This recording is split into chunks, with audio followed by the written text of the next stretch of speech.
Hey, Shalom. I want to start off by giving all praise, honor, and glory to Yahweh, by Shem Yahushai, by Shem Rakah HaKodash. Double honors to the apostle of the great millstone. Peace and blessing to you. I can push this truth throughout the four winds. All right, I'm gonna entitle this video, "The World is Getting Worse by the Day, but the Walk Remains." Okay,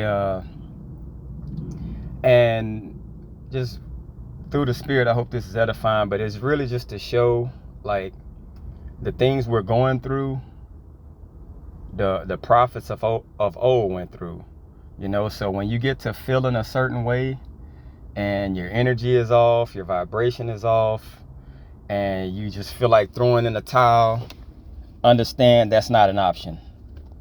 Okay, that's not an option. I mean, not saying brothers are thinking that this is an option or anything, but just know you were built for it. You know what I'm saying? This walk, you were built for it. So just to give you some examples of great men, our forefathers who walked this walk, just to show you that it wasn't easy for them either. It wasn't easy. It's never going to be easy. Captivity isn't something that's easy, So this is 2 Peter 2:6. And turning the cities of Sodom and Gomorrah into ashes, condemned them with an overthrow, making them an example unto those that after should live ungodly. So showing that the wickedness that that came before us was an example of how not to be with none of the wicked things. So we know what and what not to do, and how to maneuver and how not to maneuver. Okay, so we shouldn't live or want to live ungodly. So it says, and delivered just Lot, vexed with the filthy conversation of the wicked. For the righteous man dwelling among them, and seeing and hearing, vexed his righteous soul from day to day with their unlawful deeds. And it's the same way with us today. It's the exact same way with us today. We're vexed, okay, by the things we see on the daily. Hearing some of the conversation and how wickedness has made its way to normalcy. Okay, wickedness has totally made its way to normalcy, and it shouldn't be that way. Like, you're not even allowed to stand up and have a feeling on what's wrong, because you'll get canceled. It's just crazy. Okay, so here's some examples of men who were vexed, or who just it was just so much going on in the time that they were living that it just like, you just like look like, what the hell is this? This is King David.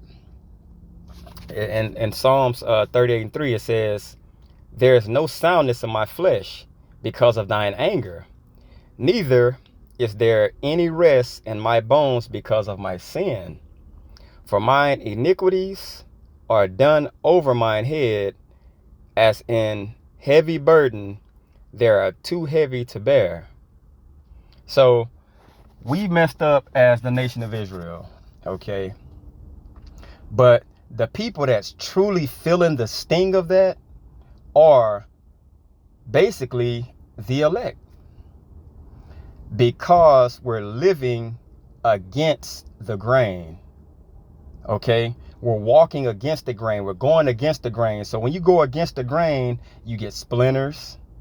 You get like the rough side of things, okay? But you have to keep going and keep maneuvering and enduring. He that endureth to the end shall be saved. So we have to keep going against the grain like that. You know what I'm saying?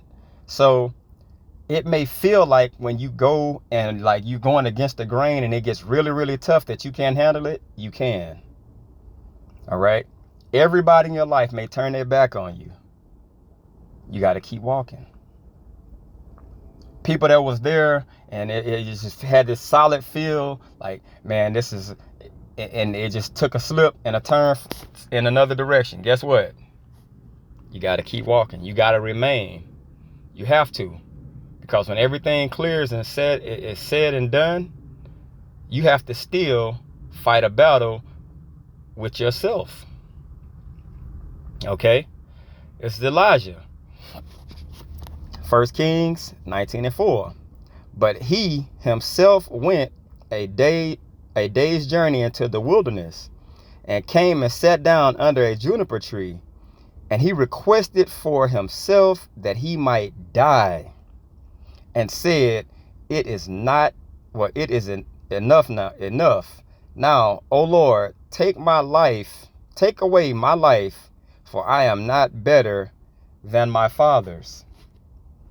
You see? You understand? Like, bro, this walk wasn't meant to be a cakewalk. This is why you can truly look at Christianity and laugh. They don't go through shit. What are they going through that warrants actually wanting to be in a spiritual world? Because you know this place is just so wicked. Like, it vexes you on a level that it is like almost unbearable. It's like it's so much wickedness going on, and the Christian church don't go, man, they fall right into the wickedness. So that's why Christianity is a joke. All right, they're not going through these type of things because they're going with the grain. They're not going against it. It's a saying, only dead fish go with the flow. You know, some fish swim upstream, where you got to go through the rough and tough spots on everything. Okay, it's the same way with the true men of Yahweh Shem Yahushua. You're going to have to go against the grain, but you can go against the grain. You were built to go against the grain. You know what I'm saying? Wear your confidence. Wear that spirit of Yahweh Shem Yahushua. All right? Jonah 4:3-8-9. It says, therefore now, O Yahweh Shem Yahushua, take, I beseech thee, my life from me. For it is better for me to die than to live. And it came to pass, when the sun did rise, that the Most High prepared a vehement east wind, and the sun beat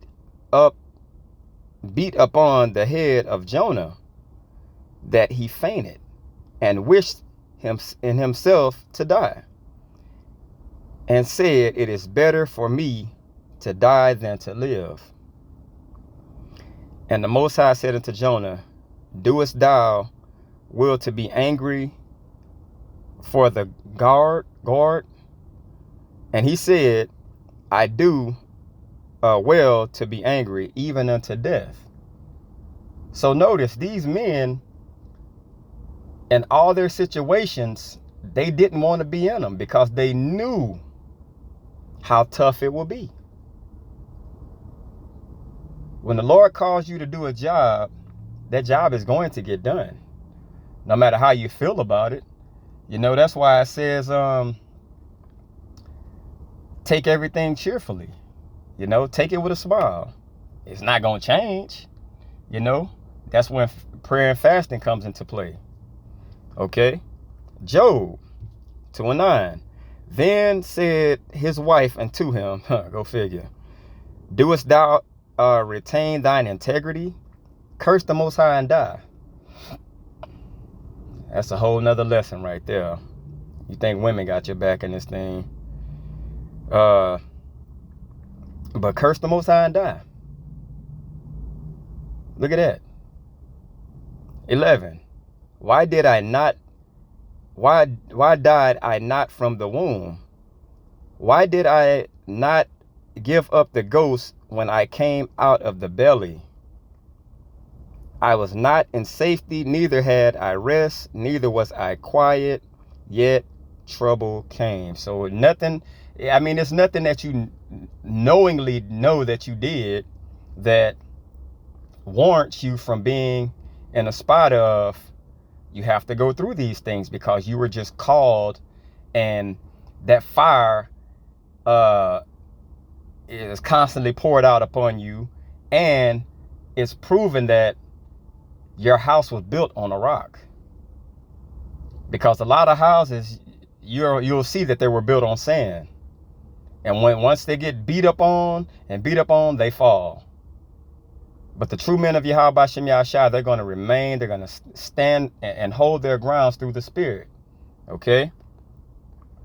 Moses, Exodus 32 and 32, it says, "Yet now, if thou wilt forgive their sin, and if not, blot me, I pray thee, out of thy book which thou hast written." Dealing with Israel got so bad. It's like, I don't even want to do this anymore. You know? Because, look at Numbers 11 and 14. "I am not able to bear all this people alone, because it is too heavy for me. And if thou wilt deal thus with me, kill me, I pray thee, out of hand, if I have found favor in thy sight, and let me not see wretchedness. See my wretchedness." You see what I'm saying? So you're looking at all these things, and keep in mind, this same spirit is on the men of Yahweh B'Shem Yahshua today, that we're vexed. You know what I'm saying? This place, it gets worse by the day. And what makes it even worse is looking at the so-called, well, the Israelites, our people today. Man, they're gone. They're gone. Like, these people are just a waste of breath. Everything is follow. Nobody has the mind frame to say, this isn't us. You know, it's just, let's just follow our enemies, follow our oppressors, and forget everything. Okay? Jeremiah 20 and 17. "Because he slew me not from the womb, or that my mother might have been my grave, and her womb to be always great with me. Wherefore I came forth out of the womb to see labor and sorrow, that my days should be consumed with shame." So it's like, you'll see these men, and what they're really doing is they're yearning for righteousness. You know, they're yearning for and longing for the time where they will see our people in their natural state. It's like, this isn't who we are. So why are we acting like animals? You know, and it gets to the point to where you may try to tell your people, okay, this is who you are. This is, and they'll still just be, well, shit, I want to eat my pork. I want to basically live as I want to live, and live in the mind frame of straddling the fence. You can't straddle the fence in this truth. You're going to go against the grain, or you're going to go with the grain. It's no middle grounds. Okay? But just understand, this world is getting worse. If you can't see these prophecies coming full circle, you really been sleeping under a rock. Okay? So it's just like, now it's time to just really tighten up and buckle down, you know, and stay prayed up. Okay, I hope this is edifying. On to say, call Allah Yamla Yahweh B'Shem Yahshua B'Shem Rakah Kodash. Double honors to the apostle, knows a great millstone. Peace and blessing to you, brothers, pushing this truth throughout the 4 winds. Till next time, shalom.